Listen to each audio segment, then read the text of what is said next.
Hi friends, இப்போ நம்ம Muthazhagu சீரியலோட review தான் பார்க்க போகிறோம். வாங்க வீடியோக்குள்ளே போகலாம். இதில் ஃபர்ஸ்ட் சீன்லையே முத்தலகு பூமி அடிப்பட்ட ஹாஸ்பிட்டலில் ரொம்பவே சீரியஸாக இருக்க விஷயத்த உடனடியாக பூமியோட உயிருக்கு ஒரு பெரிய கண்டம் இருக்குன்னு சொன்னால் சாமியாருக்கு ஃபோன் பண்ணி சொல்கிறாங்க. அது மட்டும் இல்லாமல் பூமியோட உயிரை காப்பாற்றுறதுக்காக நீங்கள் ஏதோ ஒரு பரிகாரம் இருக்குன்னு சொன்னீங்கல்ல, அதை நான் என்ன ஆனாலும் செஞ்சு முடிப்பேன், தயவு செஞ்சு அந்த பரிகாரம் என்னன்னு மட்டும் சொல்லுங்கன்னு சொல்லிட்டு கெஞ்ச ஆரம்பிக்கிறாங்க. உடனே இப்படி முத்தலகு ரொம்பவே கெஞ்சி கேட்கறத கேட்ட சாமியாரும் முத்தலகுக்காக பூமியோட உயிரை காப்பாற்றுறதுக்காக என்னென்ன பரிகாரம் செய்யணும்னு சொல்றாங்க. அது மட்டும் இல்லாமல் நீ உன்னோட புருஷனோட உயிரை காப்பாத்துறதுக்காக உன்னோட குழந்தையோட உயிரை பணைய வைக்கிற மாதிரி இருக்கே, ஆனாலும் எனக்கு மனசு கேட்காம தான் நான் இந்த பரிகாரத்தை பத்தி சொன்னேன். ஆனா என்ன முடிவு எடுத்தாலும் உன்னோட குழந்தையையும் மனசுல வச்சுட்டு முடிவெடுன்னு சொல்லிட்டு எல்லா முடிவையுமே முத்தலகு கையில ஒப்படைச்சிடுறாங்க.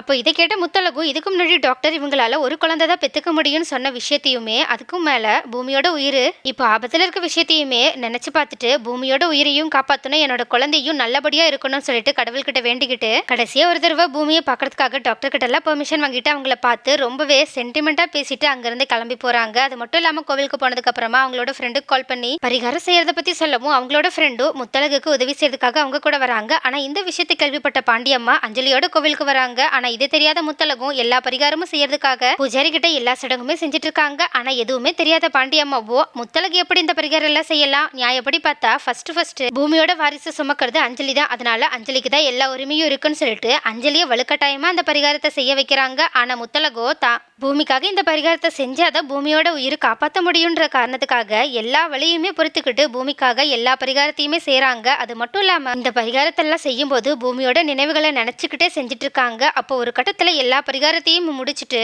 பூஜாரி கிட்ட பேச போகும்போது திடீர்னு முத்தலகு மயக்கம் போட்டு அங்கேயே விழுந்துடுறாங்க. ஆனா அவங்களோட ஃப்ரெண்டு பொண்ணு முத்தலகு மயக்கத்துல இருந்து கொண்டு வரதுக்காக பாக்குறாங்க. ஆனா முத்தலகு ரொம்பவே டயர்டா இருக்கனாலையும் அவங்க இது வரைக்கும் செஞ்ச பரிகாரத்தாலையும் கண்ணே முழிக்காம இருக்காங்க. உடனே இதனால பயந்து போன பொண்ணையும் முத்தலகு உடனடியாக ஹாஸ்பிட்டல் அட்மிட் பண்ணது மட்டும் இல்லாம பேச்சோட வீட்டுல இருக்கவங்களுக்கும் முத்தலகோட நிலைமையை எடுத்து சொல்லி அவங்கள ஹாஸ்பிட்டலுக்கு வர வைக்கிறாங்க. பொன்னி பூமி அட்மிட் பண்ணிருக்க அதே ஹாஸ்பிட்டல்ல தான் முத்தலகையுமே அட்மிட் பண்றாங்க. ஆனா இந்த பக்கம் முத்தலகு ஒரு வழியா கஷ்டப்பட்டு எல்லா பரிகாரத்தையுமே முடிச்சதுனால ஹாஸ்பிட்டல்ல கோமா ஸ்டேஜுக்கு போக இருந்த பூமியோ அவங்களுக்கு பட்ட அடியெல்லாம் கொஞ்சம் கொஞ்சமா குணமாகி கொஞ்சம் கொஞ்சமா கண்மொழிக்கவும் ஆரம்பிச்சிடறாங்க. உடனே இதை பாக்குற டாக்டர்ஸோ என்ன மெடிக்கல் மிராக்கலா இருக்கே, எப்படி இவங்களால இவ்வளவு சீக்கிரமா ரெக்கவர் ஆகி வர முடியுது அப்படின்னு சொல்லிட்டு யோசிச்சது மட்டும் இல்லாம பூமி ரொம்பவே குயிக்கா ரெக்கவர் ஆகி வராங்கன்ற விஷயத்த பேச்சோட ஃபேமிலியில இருக்கவங்க எல்லார்கிட்டயுமே சொல்றாங்க. உடனே இதை கேட்ட பேச்சையும் என்னோட மருமக முத்தலகு செஞ்ச பரிகாரத்தாலதான் இப்போ பூமியோட உடம்பே குணமாயிருக்குன்னு சொல்லிட்டு சொல்றாங்க. ஆனா பக்கத்துல இருந்த பாண்டியம்மாவும் முத்தலகு மட்டும் இந்த பரிகாரத்தை செய்யல, அஞ்சலி தான் செஞ்சிருக்கா, ஒருவேளை அஞ்சலியால கூட பூமி பிழைச்சிருக்கலாம்லன்னு சொல்லிட்டு அப்ப கூட அஞ்சலிக்கு தான் சப்போர்ட் பண்றாங்க. ஆனா அஞ்சலியோ இவ்வளவு நேரமா கோவில்ல பாண்டியம்மா அவங்கள பரிகாரம் செய்ய சொல்லி கொடுமைப்படுத்தினது எல்லாத்தையுமே யோசிச்சு பார்த்துட்டு செம்ம கடுப்போட உட்காந்துருக்காங்க. ஆனா இந்த பக்கம் மயக்கத்துல இருக்க முத்தலகோ